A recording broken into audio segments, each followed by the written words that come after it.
Hello students, आप सभी का स्वागत है। बच्चों, आज की इस वीडियो में मैं आप लोग को ऐसी 5 इंपॉर्टेंट चीज़ें बताने जा रहा हूं जो कि हर स्टूडेंट्स के लिए जाननी ज़रूरी है। जो भी बच्चे 2023 में बोर्ड एग्जामिनेशन देंगे उनके लिए, चाहे वो आप क्लास 10th में हो या फिर 12th में हो, तो इन सभी बातों को याद रखें और अपनी एग्जामिनेशन की तैयारी को आप अच्छे से करते रहे। चलिए एक एक करके हम इन सभी चीज़ों को समझते हैं।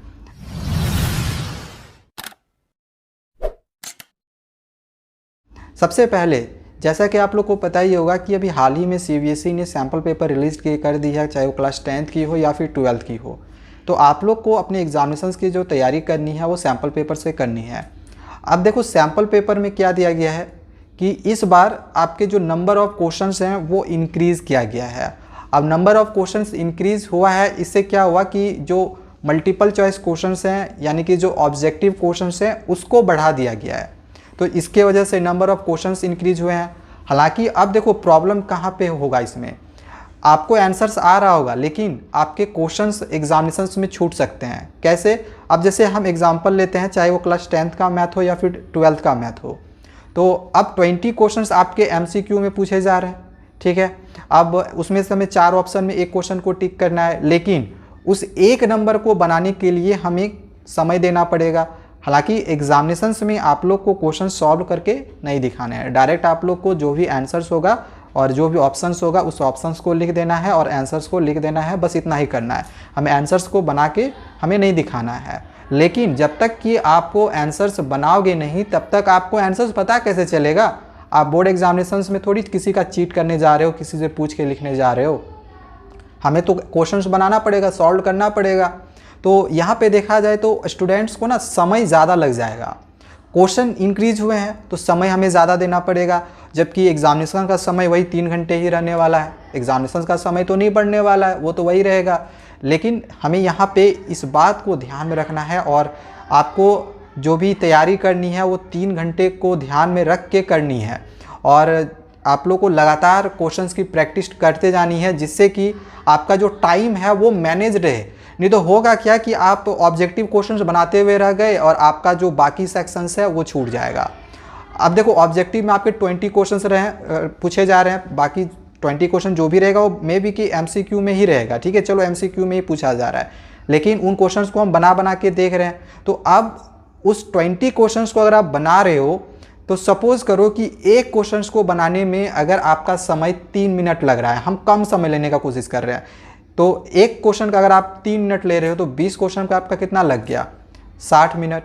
यानी कि पूरा 1 घंटा आपका सिर्फ ऑब्जेक्टिव में चला गया। अभी बाकी आपके 3-4 सेक्शंस तो और बचे हुए हैं, जो लॉन्ग क्वेश्चंस है वो तो बचा हुआ है, तो वो सब में तो आपका ऐसे ही समय जाना है।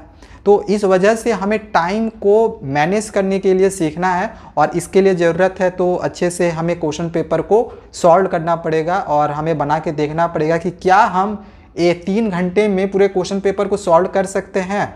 तो आप ऐसा इसका जो है आप डेमो भी ले सकते हो कि जो सीबीएसई सैम्पल पेपर निकाली हुई है, चाहे आप कोई सब्जेक्ट का उठाओ, चाहे मैथ ही आप बना रहे हो, तो क्या करो, मैथमेटिक्स के क्वेश्चन को आप क्या करो, जेरोक्स उसका निकालो, उसका प्रिंट आउट निकालो। देन पहले तो आप लोग सारे क्वेश्चंस को समझ लो, एक बार आप समझ लो कि हाँ ये क्वेश्चन ऐसे ऐसे बनेगा।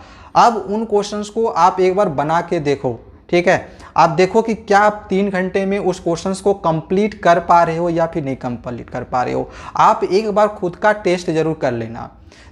क्वेश्चंस का जो डिफिकल्टी लेवल रहेगा वो आगे हम लोग समझेंगे कि वो तो हाई आप लोग का रहने ही वाला है, ठीक है। तो आप लोग देख लेना, पहले जो चीज़ हमें समझ में आ रही है उसमें मेरा कितना समय लग रहा है।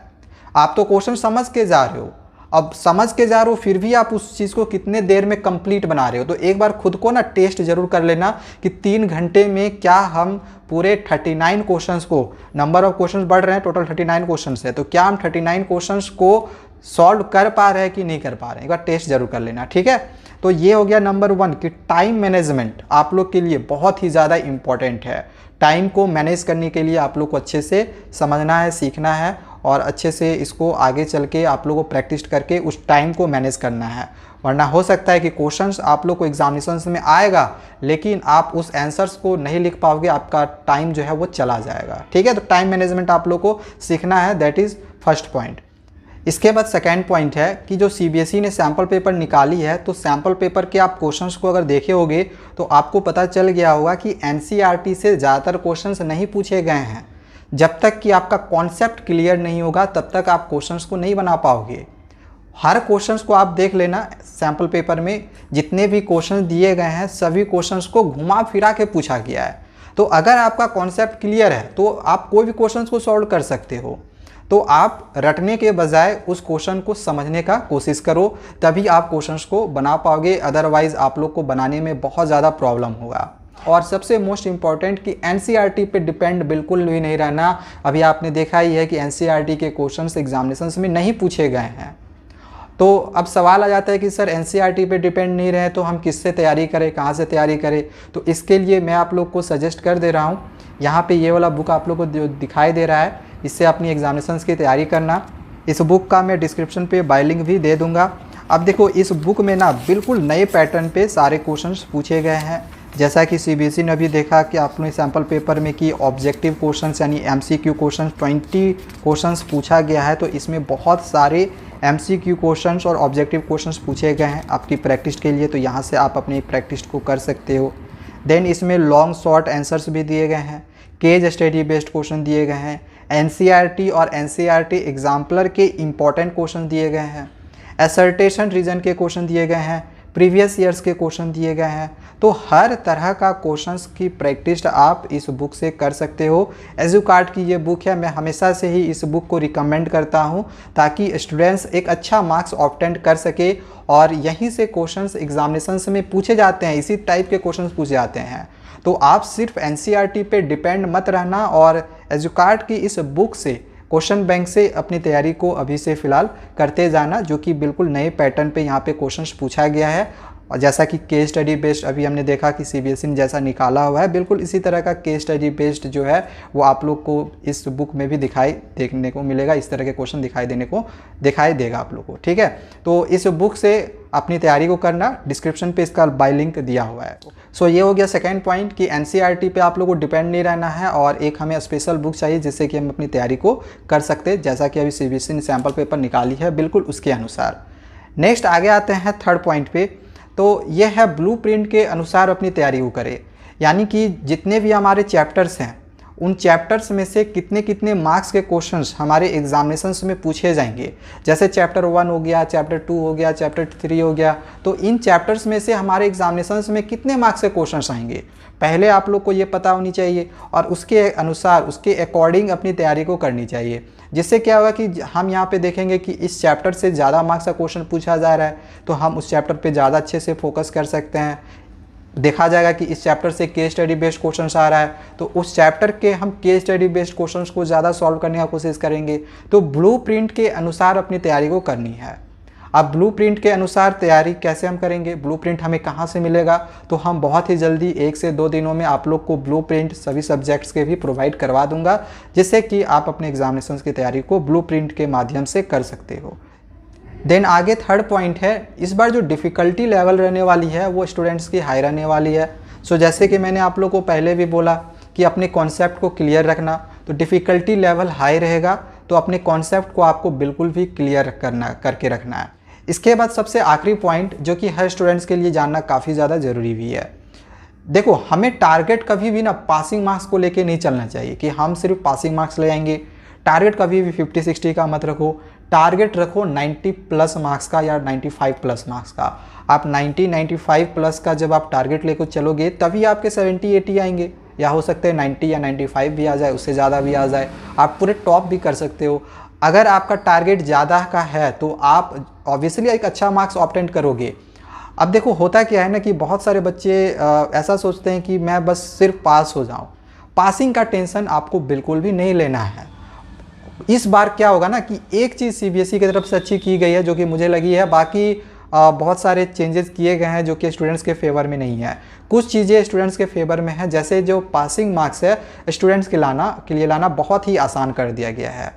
मुझे ऐसा लग रहा है कि शायद ही इस बार कोई स्टूडेंट्स फेल होगा। जो एकदम कॉपी को ब्लैंक छोड़ के आएंगे वही स्टूडेंट्स सिर्फ फेल होंगे, अदरवाइज कोई भी स्टूडेंट्स इस बार फेल नहीं होने वाला है। अब ऐसा क्यों कह रहा हूँ, क्योंकि देखो आपके इंटरनल असेसमेंट में मोस्टली जो नंबर्स दिए जाते हैं स्कूलों की तरफ से वो ये 19 से 18 मार्क्स तक दिए जाते हैं। ठीक है, चलो 20 मार्क्स मेरा नहीं आया, 20 में 20 नहीं आया, लेकिन 18 to 19 मार्क्स हर स्टूडेंट्स के मिल जाते हैं। और पासिंग मार्क्स 10 का क्या रहता है कि ओवरऑल हमें 33 ही लाने रहते हैं। आप 33 नंबर लाए, आप पास हो गए, चाहे आपका इंटरनल असेसमेंट मिला के हो चाहे थ्योरी पेपर मिला के हो, दोनों को मिला के ओवरऑल हमें 33 लाने हैं। तो इंटरनल असेसमेंट में आपने 18 मार्क्स ले आया या फिर 19 मार्क्स ले आया, अब आपको पासिंग मार्क्स करने के लिए कितना चाहिए? पासिंग मार्क्स के लिए आपको कितना चाहिए? Only 13 to 14 number. अगर आपका 19 मार्क्स आप लाए हुए हो इंटरनल असेसमेंट में, तो आपको और चाहिए कितना? 14 मार्क्स, 33 हो जाएगा। तो पासिंग मार्क्स लाना आप लोग के लिए ईजी नहीं, हार्ड नहीं है। 14 मार्क्स आप क्या ला नहीं सकते हो? ऑब्जेक्टिव ही सिर्फ MCQ ही पूछा जा रहा है 20 मार्क्स का। आप मान के चलो, अब आप खुद से एक अंदाज से भी टिक कर रहे हो, तो चलो ठीक है, अंदाज से टिक किए, 20 क्वेश्चन है, 10 तो सही होगा, 5 तो सही होगा, एटलीस्ट 7 तो सही होगा, इस तरह करके आपका सही हो ही जाएगा। बाकी 1-2 क्वेश्चन आप कहीं से उठा के भी आपको, अगर आपने याद किया हुआ है, कुछ भी याद किया हुआ है, अगर आप उसको लिख के आते हो तो पासिंग मार्क्स तो ऐसे ही आने हैं। पासिंग मार्क्स का टेंशन ही नहीं लेना है। सो इसी वजह से मैं इस चीज़ को बार बार रिपीट कर रहा हूँ कि पासिंग का बिल्कुल भी आपको टेंशन नहीं लेना है कि मैं पास हो पाऊँगा या फिर नहीं हो पाऊँगा। पासिंग के लिए टेंशन नहीं ले रहा है, हमें टारगेट लेके चलना है कि 95 या 90 प्लस हमारे मार्क्स आएंगे, और ऑब्वियसली ज़रूर आएंगे आपके मार्क्स। सो मैं आपको यही रिकमेंड करूँगा कि आप 90-95 का सोचो, पासिंग मार्क्स का मत सोचो, क्योंकि जब आपकी रिजल्ट आएगी उस समय आप पास हो जाओगे, लेकिन आपको संतुष्टि नहीं होगी।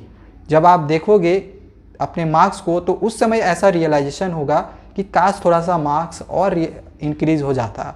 अगर आपके 60% आए तो आप सोचते काश 70 आ जाए, 70 आएंगे तो आप सोचोगे काश मेरा 80 आ जाए। तो इस तरह की आपकी थिंकिंग रहेगी।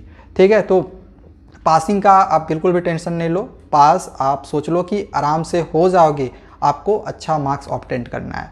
ठीक है, तो इन सभी चीज़ों को ध्यान में रखो और अपनी स्टडी को करते रहो। बाकी अगर कोई क्वेश्चन पूछना होगा, कोई कन्फ्यूजन होगा तो कमेंट करना। मिलते हैं नेक्स्ट वीडियो में बहुत ही जल्दी, तो चैनल को सब्सक्राइब करके रखें। Thank you, bye bye.